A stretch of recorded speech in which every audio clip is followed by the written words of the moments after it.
नमस्कार, मैं हर्षित तिवारी। अब है न्यूज के 4 अगस्त बुधवार शाम के बुलेटिन में आप सभी का स्वागत करता हूं। आइए देखते हैं आज की कुछ प्रमुख खबरें। इस बुलेटिन के प्रायोजक हैं आर के निवास बाय आर के डेवलपर्स। शानदार घर खरीदें अब अपने बजट में। महाकाल क्षेत्र में 13 मकान मालिकों को सरकारी जमीन पर मकान बनाने के मामले में तहसीलदार के नोटिस का मामला सरकारी दांव पेच में उलझता नजर आ रहा है। तहसीलदार ने सर्वे नंबर 2252/1 और 2252/2 की जमीन को सरकारी मानते हुए 13 मकान मालिकों को नोटिस दिए हैं। इस मामले में 6 अगस्त को सुनवाई होगी। दरअसल तहसीलदार अभिषेक शर्मा ने जिन 13 मकान मालिकों को नोटिस दिए हैं उनकी रजिस्ट्री में सर्वे नंबर 2253/1/2 दर्ज है। इस हिसाब से वह सरकारी नहीं निजी जमीन पर काबिज है। इन मकान मालिकों के पास नगर निगम का 50 साल पुराना नामांतरण है। साथ ही नगर निगम से स्वीकृत नक्शा एवं निर्माण की अनुमति भी है। कुल मिलाकर सभी के पास वैध दस्तावेज हैं। मकान मालिकों के वकील धर्मेंद्र शर्मा के मुताबिक तहसीलदार को उनके मौकिलों को नोटिस देने के अधिकार ही नहीं है, क्योंकि ये मामला नगर निगम से जुड़ा है। यानी एक तरह से तहसीलदार ने अधिकारों पर अतिक्रमण किया है। हम इस पर 6 अगस्त को बहस करने जा रहे हैं। साथ ही धारा 80 के तहत सिविल कोर्ट में भी मामला ले जा रहे हैं।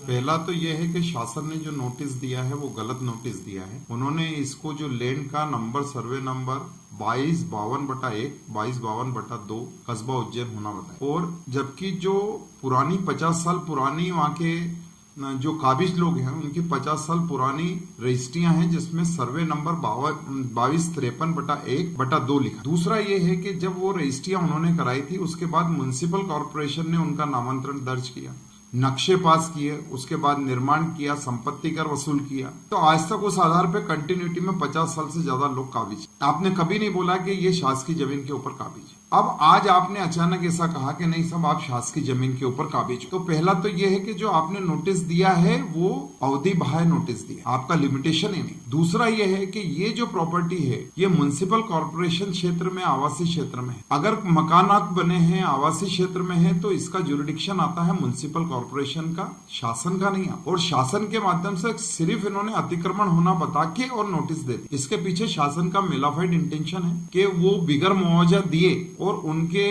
विकास के लिए उसको संपत्ति को लोगों से हासिल करना चाहती है। यदि वो संपत्ति उनको किसी निर्माण में किसी विकास काम में चाहिए तो उनको भू अर्जन के अंदर कार्रवाई करना चाहिए, और अगर अतिक्रमक है तो म्युनिसिपल कॉर्पोरेशन से करनी। पर तहसीलदार ने इन्होंने किया तो वो गलत है। अब इसका हमने खंडन जो किया है वो मैं दस्तावेज किए। हमने सारी रजिस्ट्रियां, नामांतरण, नक्शे जो स्वीकृत हुए हैं, जो संपत्ति कर दिया है, ये सब कॉपी हमने पेश की। साथ में हमने ये भी है कि इसके साथ में हमें शासन से आशा नहीं है कि ये शासन पॉजिटिव वे में सुने, क्योंकि ये निष्पक्ष सुनने वाली स्थिति दिखाई नहीं देती। यहाँ पे प्रशासन ने आदेश 21 नियम 22 का शोकाज नोटिस संबंधित को नहीं दिया, उन्होंने तो अतिक्रमक मान के नोटिस दे दी, जो कि गलत। तो आप जब पक्ष सुनना नहीं चाहते और आप पहले से ही कह आ रहे हो कि आप अतिक्रमक हो और क्या कहना है आप, तो ये गलत बात। तो इसलिए हमने क्या करा कि इसके पैरेलल सेक्शन 80 सीपीसी के नोटिस शासन को सर्व कर दिए, और अगर ये हमारा तहसीलदार बराबर आदेश नहीं करेगा या हमारा पक्ष नहीं सुनेगा या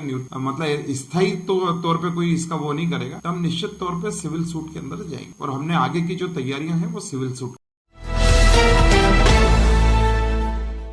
उज्जैन दुग्ध संघ के मक्सी रोड स्थित प्लांट से किश्तों में 30 लाख रुपए का घी गायब हो गया।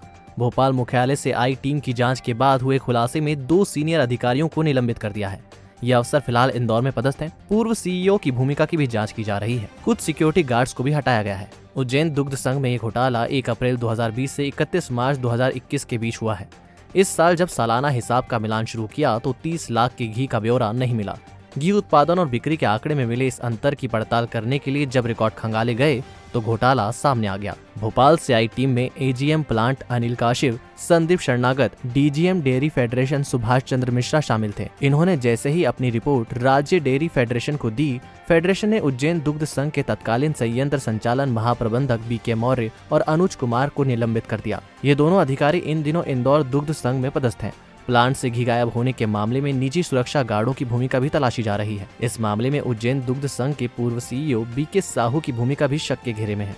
उज्जैन दुग्ध संघ के सीईओ डीपी सिंह ने बताया कि एक वित्तीय वर्ष में ये गड़बड़ी सामने आई है।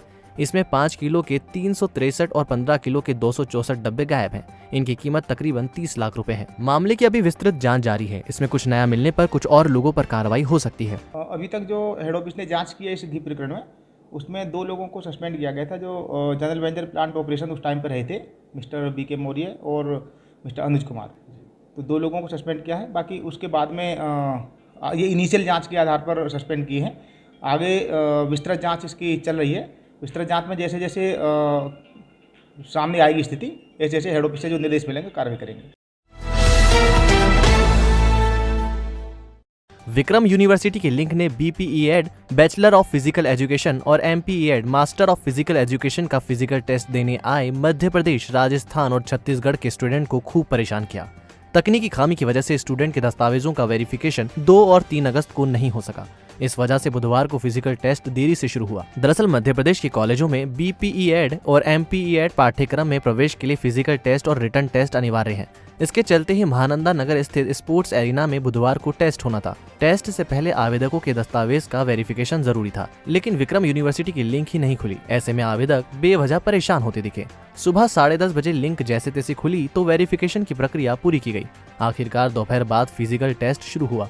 राजस्थान, छत्तीसगढ़ और मध्य प्रदेश के 43 स्टूडेंट इसके चलते परेशान होते रहे। फिजिकल टेस्ट में 6 इवेंट थे। विद्यार्थियों को 600 मीटर दौड़, 500 मीटर दौड़, 4x10 की शॉर्टकट, पुशअप्स, सीटअप्स और स्टैंडिंग ब्रॉड जंप का टेस्ट देना था। इनमें से प्रत्येक का स्कोर 10 था, यानी कुल 6 इवेंट से 60 अंक में से आवेदक को स्कोर करना था। इन इवेंट से मिले अंकों के बाद ही आवेदकों को रिटन टेस्ट में शामिल होना होता है। इसके बाद ही कॉलेजों की मेरिट के आधार पर उन्हें प्रवेश मिलता है। उज्जैन जिला एथलेटिक्स एसोसिएशन के सचिव वहाब कुरैशी ने बताया कि यूनिवर्सिटी की लिंक नहीं खुलने से वेरिफिकेशन में देरी हुई। हालांकि जैसे ही वेरिफिकेशन हुआ वैसे ही टेस्ट शुरू हो गए। सर, यहाँ पर BPE-ED और MPE-ED के जो एडमिशन होना है मध्य प्रदेश के अंदर, उसके विभिन्न स्टेट से, जैसे राजस्थान से भी, छत्तीसगढ़ से भी, मध्य प्रदेश के विभिन्न जिलों से लगभग 43 स्टूडेंट्स यहाँ पर आए हैं, जिनका फिजिकल टेस्ट लिया जा रहा है। इसमें 6 इवेंट्स हैं। 6 इवेंट्स का फिजिकल टेस्ट 60 नंबर का है। इसमें जो उनके परफॉर्मेंस के आधार पर उनको अंक दिए जाएंगे और फिर वो एक लिखित एग्ज़ाम देकर अपना काउंसलिंग के लिए किसी भी कॉलेज में जा सकते हैं। पिछले वर्ष फिजिकल जो था, 2 वर्ष नहीं, पिछले वर्ष फिजिकल गाइडलाइन, कोरोना गाइडलाइन के अंतर्गत जो था उसको थोड़ा सा फ्लेक्सिबल तरीके से करवाया गया था। बाकी जो प्रक्रिया है कंप्लीट की गई थी। पॉक्सो एक्ट की विशेष न्यायाधीश आरती शुक्ला पांडेय ने 14 साल की नाबालिग से दुष्कर्म करने वाले आरोपी को 20 साल के कठोर कारावास की सजा सुनाई है। आरोपी पर 2500 रुपए का अर्थदंड भी किया है। दरअसल किशोरी 5 जून 2019 को काम करने गई थी। शाम 5 बजे तक जब वह नहीं लौटी तो मां को आशंका हुई और उसने पुलिस में आकाश उर्फ अक्कू पिता सुरेश के खिलाफ बेटी के अपहरण की रिपोर्ट दर्ज कराई। पुलिस ने किशोरी को जब आरोपी के कब्जे से बरामद किया तो उसने दुष्कर्म की जानकारी दी। दुष्कर्म की पुष्टि DNA में भी हुई। आरोपी ने कोर्ट से कम सजा देने की मांग की थी, लेकिन जज ने अपने फैसले में लिखा कि आरोपी ने नाबालिग बालिका से बलात्कार किया है। कम दंड देना समाज के हित के खिलाफ रहेगा, अतः आरोपी उदारता का पात्र नहीं है, इसलिए उसे 20 साल के कठोर कारावास की सजा सुनाई जाती है। प्रकरण में शासन की तरफ से उप संचालक अभियोजन डॉक्टर साकेत व्यास ने पैरवी की। महाकाल सहित अन्य धार्मिक स्थलों पर जल्द ही ऑडियो गाइड की सुविधा शुरू की जाएगी। इस सुविधा में स्मार्टफोन से जोड़कर या सीधे हेडफोन के जरिए संबंधित धर्म स्थल की विस्तृत जानकारी ली जा सकेगी। ऑडियो गाइड पर्यटकों को स्थल की विशेषताओं की जानकारी देगा। दरअसल उज्जैन स्मार्ट सिटी कंपनी पर्यटकों और श्रद्धालुओं की जरूरत को देखते हुए ये सुविधा करने जा रही है। कंपनी की बोर्ड बैठक में प्रस्ताव पारित हो चुका है। इसके टेंडर जल्द ही जारी होने की उम्मीद है। समय रहते सटीक जांच, होगा कोविड का सफल इलाज। पल्स पैथोलॉजी, कई वर्षों का विश्वास। सैंपल दें और 2 घंटों में रिपोर्ट लें। हमारे यहाँ पाएंगे विश्व स्तरीय 4th जनरेशन मशीन कीलिया द्वारा Covid profile, hormone test, tumour, cancer सहित सभी प्रकार की जांचें। MD पैथोलॉजिस्ट की देखरेख में। हमारा पता 48 गौरव टावर, शिव मंदिर के पास, फ्रीगंज, उज्जैन। 9752845324। नागदा के बिरला ग्राम थाने में नेतागिरी करने पहुंचे एक नेता को पुलिस ने 3 घंटे के लिए अंदर कर दिया। दरअसल महतवास में रहने वाले संदीप सिंह की पत्नी किसी के साथ चली गई थी। पुलिस उसे बरामद करके लाई थी। इसी बीच संदीप सिंह के समर्थन में उसकी पत्नी पर केस दर्ज करने का दबाव बनाने के लिए महतवास के नेता रविंद्र यादव पहुंच गए। उन्होंने जब एक पुलिस अधिकारी से बदतमीजी की तो यादव को घेर कर थाने के अंदर बंद कर दिया गया।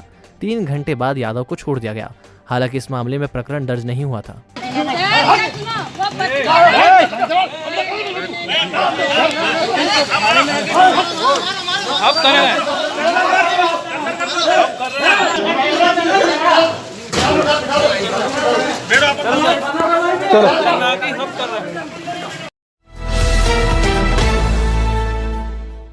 राम द्वारा धाम में आयोजित 11 दिवसीय भागवत कथा में व्यासपीठ से तोताराम महाराज ने कहा कि युवा पीढ़ी को ध्रुव चरित्र का वर्णन करते हुए युवाओं को माता पिता की आज्ञा का पालन करने का कहा। महाराज ने कहा कि ध्रुव ने जिस तरह एकाग्रचित धर्म पारायण और ध्येय को धारण किया, उस तरह का संकल्प हम सभी को लेना चाहिए। कथा के दौरान कृष्ण जन्मोत्सव भी धूमधाम से मनाया गया। वासुदेव जी एवं श्री कृष्ण का रूप धरकर भक्तों को दर्शन दिए गए। इस मौके पर राम द्वारा राम स्नेही भक्त मंडल के हर्ष राम जी, बलराम जी, गोपाल पडियार, धर्मेंद्र सेन आदि खास तौर पर उपस्थित थे। मंदसौर में तैयार हो रही जहरीली शराब आसपास के जिलों में बेची जा रही थी। इंदौर, रतलाम, आगर मालवा के साथ उज्जैन में भी यह शराब आ रही थी। शुक्र रहा कि इंदौर और मंदसौर को छोड़कर कहीं भी हादसा नहीं हुआ। एसपी मंदसौर सिद्धार्थ चौधरी ने बताया कि पुलिस ने नकली और जहरीली शराब बनाने के मामले में अब तक 21 लोगों को गिरफ्तार किया है। इनसे शराब बनाने के उपकरण जब्त किए हैं। मंदसौर का शराब माफिया मेथनॉल की मदद से जहरीली शराब बनाता था। इंदौर की 2 कंपनियों से इसकी आपूर्ति होती थी। पुलिस ने मेथनॉल कंपनी के मालिकों को भी गिरफ्तार किया है। इनमें एक महिला है। चौधरी के मुताबिक मंदसौर का रैकेट बड़े पैमाने पर प्रदेश के अलग अलग जिलों में शराब की सप्लाई कर रहा था। मंदसौर में 8 लोगों की मौत के बाद जहरीली शराब नष्ट करवा दी गई है। जो नेक्सस था उससे हमने ध्वस्त किया और जिसने सप्लाई किया उसे भी, और जिसने बनाया और जिसने रॉ मटेरियल प्रोवाइड किया वहाँ भी हमने अपनी जो है वहाँ पे गिरफ्तारियाँ की हैं। और कुल मिला के हमने अभी तक 21 व्यक्तियों को इस मामले में गिरफ्तार किया है। 2 अभी नहीं मिल पाए, जिनका एक सहयोगी के रूप में उनका रोल था, उन्हें भी हम गिरफ्तार कर लेंगे। और इसमें हमने रॉ मटेरियल्स के साथ साथ जो नष्ट किए गए इनके जो शराब थे, बोतलें थी, ढक्कनें थी, पर्याप्त मात्रा में हमने जब्त किया और एविडेंस इनके खिलाफ इकट्ठे किए हैं। कोविड से लड़ने में सबसे कारगर वैक्सीन लगवाने के लिए लोगों को खासी मशक्कत करनी पड़ रही है। वैक्सीनेशन सेंटरों पर ना तो बैठने की सुविधा मिल रही है और ना पीने का पानी। सोशल डिस्टेंसिंग का तो सवाल ही नहीं उठता। आगर मालवा में 5 सेंटर पर वैक्सीनेशन का काम किया जा रहा था। बुधवार को इनमें से 4 सेंटर बंद कर दिए गए। केवल एक ही सेंटर पर वैक्सीन लगाई गई। इसके चलते सेंटर पर भारी भीड़ जमा हो गई। ऐसे में सोशल डिस्टेंसिंग की जमकर धज्जियां उड़ी और लोग परेशान होते रहे। सेंटर पर कोई सुविधा नहीं होने से लोग एक दूसरे से झगड़ते भी नजर आए। इतना ही नहीं, आम आदमी सुबह 6 बजे से ही लाइन में लग गया, लेकिन टीकों की पर्याप्त व्यवस्था नहीं होने से लोगों को खासी परेशानी उठानी पड़ी। महज 600 टीके पूरे शहर के लिए दिए गए और ये जल्दी ही खत्म भी हो गए। ऐसे में कईयों को वापस जाना पड़ा। बार बार सेंटर पर आने से लोगों को आर्थिक हानि भी हो रही है। 6 बजे से हमारे माहौल में पानी छाने की व्यवस्था की जोड़वा में दवाई छांटने आला लेला, बच्चा बच्ची आला लेला, वहाँ परेशानी आई रही। आगर तहसील में बहुत परेशानी आ रही टीका की। बाहर की जनता परेशानी हो रही है। बच्चा बच्ची सब आफत काल में है। कई तरी जावा, कई तरी आवा, पैसा मळे नहीं रहे, किराया खर्चा का पैसा नहीं मिला, गाड़ी वाला का पैसा देना पड़े, गाड़ी नहीं मिले, मोटरसाइकिल पे आवा तो परेशानी आवे। तो टीका नहीं लगी रहा। हाँ, टीका नहीं लगी रहा सर। हमारे 3 दिन हो गया, 7 दिन कर लाता था। पानी छिटा कर गया, पानी छिटा ही रहे, छतरी ले। एक जगह ही लग रहा है, भीड़ बहुत हो रही है, परेशान हो या 3-3 बार आके। साधन भी नहीं मिल रहे हैं, गाड़ी घोड़ा लेकर आए, बूढ़ा मना के ये गीला में आला। और अबे आज भी वापस जाना पड़ रहा है। भूखा मरा नावा या साधन में कुछ भी नहीं मिलता है।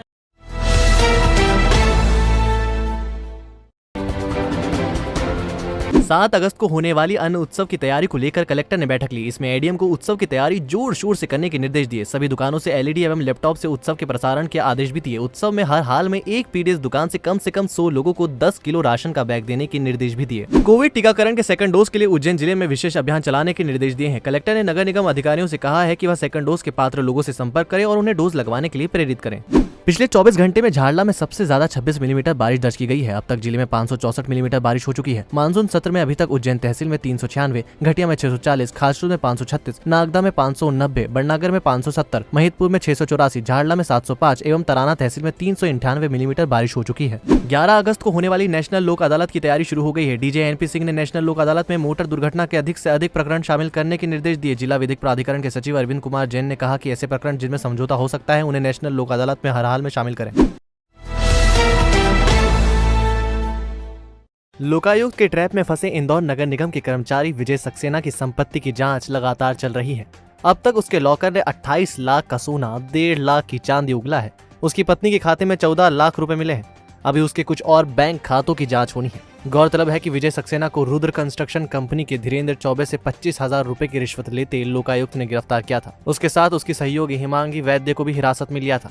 अभी तक की छानबीन में लोकायुक्त को सक्सेना की 8 संपत्तियों का ब्यौरा मिला है।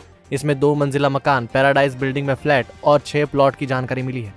1,60,000 रुपए के रजत आभूषण, 27,91,000 लगभग 28 लाख रुपए के स्वर्ण आभूषण, 1,14,000 के आसपास नगद जो है उसमें लॉकर से निकले हैं। इसके अलावा इनके बैंक खातों की भी जानकारी अभी हम जुटा रहे हैं। इनकी पत्नी के नाम पे जो बैंक ऑफ बड़ौदा में यहाँ बैंक खाता उसमें 14.5 लाख रुपए के आसपास जमा है और 2 और खाते हैं, दोनों को मिला के 15 लाख से अधिक की राशि अभी बैंक खातों से मिली है। बाकी खातों की भी जानकारी जुटाई जा रही है। इंदौर में जहरीली शराब की तलाश के लिए अब पुलिस खाली बोतल पर भी नजर रख रही है। इसके अलावा वह शराब सिंडिकेट गोली कांड में फरार तीसरे आरोपी हेमू ठाकुर की तलाश कर रही है। इंदौर पूर्व के एसपी आशुतोष बागरी के मुताबिक शराब से जुड़े हर कारोबारी पर निगाह रखी जा रही है। शराब की बोतलों पर लेबल लगाने वालों से लेकर खाली बोतल खरीदने वाले कबाड़ियों पर भी नजर रखी जा रही है, ताकि इंदौर में शराब को लेकर आगे कोई बवाल सामने नहीं आए। एसपी ने कहा कि शराब गोलीकांड के तीसरे आरोपी हेमू ठाकुर की तलाश जोर शोर से की जा रही है। जो इम्पोर्टेंट एलिमेंट होता है वो बोतल का, स्टिकर का और ढक्कन का। हाथों से बोतल निकलती हैं या कि बाहर से बोतल निकलती हैं या कि कबाड़ियों के पास जो बोतल जाती हैं, यदि उसकी अकाउंटिंग सही ढंग से करें तो काफ़ी कुछ इनपुट पुलिस को मिल सकते हैं, जिसमें कि अपराध होने से पहले ही सतर्क हुआ जा सकता है। और इसी को ध्यान में रखते हुए ये हम लोग प्रयास कर रहे हैं। इसके अलावा जितने भी बूटलेगर हैं जो अवैध शराब के उसमें रहे हैं, जिन पे 34(2) के या जहरीली शराब के मामले कायम हुए हैं, तो उनके खिलाफ भी कठोर कार्रवाई करने के थाना प्रभारियों को निर्देश दिए गए हैं और लगातार हम लोग सभी लोग इसमें सुपरवाइज कर रहे हैं। 2 दिन से बाढ़ की तबाही झेल रहे मध्य प्रदेश में बुधवार को शिवपुरी में स्थिति नियंत्रण से बाहर रही। इसके चलते राहत कार्य के लिए यहां सेना को उतारा गया है। केंद्रीय मंत्री ज्योतिरादित्य सिंधिया ने मुख्यमंत्री शिवराज सिंह चौहान, रक्षा मंत्री राजनाथ सिंह और सीडीएस विपिन रावत से शिवपुरी में सेना भेजने का अनुरोध किया था। इसके बाद बबीना कैंट से 80 सैन्य कर्मियों का दल करेरा के लिए रवाना किया। Boat, life jacket, search light से लैस ये सैन्य कर्मी अगले कुछ दिन नरवर में कैंप करेंगे। बाढ़ राहत के लिए मुख्यमंत्री शिवराज सिंह चौहान लगातार बैठक कर रहे हैं। बुधवार को भोपाल में उन्होंने बताया कि 2 दिन बाद अब प्रदेश में बाढ़ के हालात काबू में आ रहे हैं, क्योंकि मौसम में अब सुधार आ रहा है। हालांकि शिवपुरी ग्वालियर में अभी भी स्थिति पर पूरी तरह से नियंत्रण नहीं किया जा सका है। हालात पर लगातार निगाह रखी जा रही है और अधिकारियों के साथ राहत के मुद्दे पर बैठक हो रही है। आज बारिश की उस इलाके में भी काफी संभावना है। इनका बारिश का वेग जरूर कम हो गया है, लेकिन इसके बाद वेदर थोड़ा सा उत्तर की दिशा में शिफ्ट हो रहा है, तो ये विश्वास है कि अब उतनी भयानक बारिश नहीं होगी और इसलिए सावधानी के तौर पे हम हर संभव प्रयास कर रहे हैं। लेकिन हो सकता है कि अब उतनी बारिश ना हो और जल स्तर जो धीरे धीरे घटना शुरू हुआ है वो और नीचे जाए। उसके बाद मुझे लगता है और राहत मिलेगी और जनता की सेवा के काम जो आवश्यक है वो हम और बेहतर कर सकें। कि पायलट कह रहे हैं कि वहाँ जाने की स्थिति नहीं है, मैं पूरा प्रयास करूंगा उस क्षेत्र में पहुंचने का, ताकि स्वयं देख सकूं। अभी मैं एक बैठक कर रहा हूं सभी अधिकारियों के साथ। मैं दिल्ली से भी लोगों को जोड़ रहा हूं ताकि टेलीफोन व्यवस्था वगैरह कैसे ठीक की जा सकती है। राष्ट्रीय राजमार्ग के लोगों को भी जोड़ रहा हूं व्यवस्था बनाने के लिए। तो अभी ये बैठक करने के बाद जैसी परिस्थिति होगी मैं प्रयास करूंगा कि मैं वहां पहुंच जाऊं। मध्य प्रदेश पंचायत एवं ग्रामीण विकास विभाग संयुक्त मोर्चा के जिला अध्यक्ष आनंद सिंह ठाकुर पर पुलिस ने प्रकरण दर्ज कर लिया है। उनके खिलाफ जनपद पंचायत सीईओ ने शिकायत दर्ज कराई थी। दरअसल अपनी मांगों को लेकर प्रदर्शन कर रहे मोर्चा पदाधिकारियों ने जनपद पंचायत कार्यालय के सामने मटके फोड़कर आक्रोश जताया था। 2 अगस्त को हुए इस प्रदर्शन की शिकायत सीईओ मुकेश कुमार जोशी ने की थी। प्रदर्शन के दौरान कार्यालय परिसर में हालात तनावपूर्ण हो गए थे और जाम भी लग गया था। इस वजह से जनपद कार्यालय, एसडीएम और तहसील कार्यालय में आने वालों को परेशानी का सामना करना पड़ा था। कोतवाली पुलिस ने इस मामले में संयुक्त मोर्चा के जिला अध्यक्ष आनंद सिंह ठाकुर एवं 30 से 40 अज्ञात लोगों के खिलाफ प्रकरण दर्ज किया है। गौरतलब है कि मोर्चा सदस्य 22 जुलाई से अनिश्चितकालीन हड़ताल पर है। इस वजह से ग्राम पंचायतों में ताले लगे हैं। शासन इस समय बिल्कुल होश में नहीं है और शासन बिल्कुल बौखला गई है और ऐसे कृत्य करने जा रही है जिससे कि IP6 की धारा 6 के अंतर्गत कोई ऐसा प्रावधान नहीं है कि जिसमें मटकी फोड़ना या अर्धनग्न होना, इसमें कोई शासन की तौर से अपने कानून अधिनियम में कोई धारा ही नहीं है। उसके अंतर्गत दबाव बना के प्रेशर करके ने हम लोगों के ऊपर कार्रवाई करवाई जा रही है। उज्जैन रोड ओवरब्रिज की हालत खस्ता हो रही है। ब्रिज पर कई जगह गड्ढे हो रहे हैं और ये कभी भी हादसे का सबब बन सकते हैं। इन गड्ढों का भराव बुधवार को युवक कांग्रेस के सदस्यों ने किया। दरअसल ओवरब्रिज से रोजाना हजारों लोग गुजरते हैं और गड्ढों के कारण हादसे की आशंका बनी रहती है। युवक कांग्रेस अध्यक्ष दिग्विजय सिंह झाला और ब्लॉक कांग्रेस अध्यक्ष दीपेश कानूनगो ने गड्ढों का भराव किया। ब्रिज से नगर निगम कॉलोनी, शिव शक्ति नगर, विजयनगर, राजाराम नगर, मुखर्जी नगर, अलकापुरी, इटावा और उज्जैन जाने वाले गुजरते हैं। कई बार प्रशासन का ध्यान आकर्षित करने के बाद भी गड्ढों की रिपेयरिंग पर फोकस नहीं करते। ब्लॉक कांग्रेस और युवक कांग्रेस संयुक्त रूप से गड्ढे भरवा रही है। यहाँ पर विगत कई वर्षों से ब्रिज पर गड्ढे हो जाते हैं, जिसको हम प्रशासन को अवगत कराते हैं और ये केवल थोड़ा सा करके और वापस पुनः गड्ढे हो जाते हैं। इसका मतलब सही रखरखाव नहीं कर पा रही है प्रशासन। हम बहुत बार शिकायत कर चुके हैं पर लिपापोती कर दी जाती है, इसके अलावा कोई कार्य नहीं किया जाता है। और आज हमने सांकेतिक रूप से यहाँ पर गड्ढे भरे हैं और हम प्रशासन को ये बोलना चाहेंगे कि वो 5 दिन के अंदर गड्ढे भर दें, नहीं तो इसका पुनः कार्य हम सीमेंट कंक्रीट का हम करेंगे। ये है कि रोडों पे गड्ढे, इसको बहुत गड्ढों के कारण चीज़ें के एक्सीडेंट का केस ज़्यादा होने के कारण, इसलिए रोडों को मरम्मत कराना जरूरी है। तो कब से बोल रहे थे, मतलब गवर्नमेंट में भी दिया था कि इसके लिए एप्लीकेशन दी, बाकी अभी तक कोई सुनवाई नहीं हुई।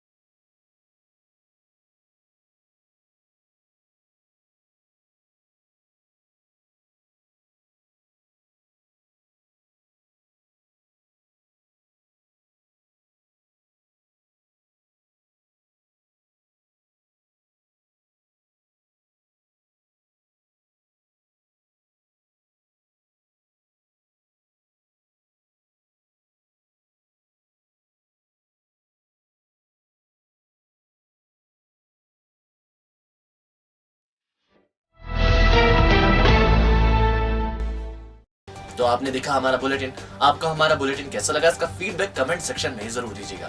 कल फिर मिलेंगे नए बुलेटिन के साथ। नमस्कार।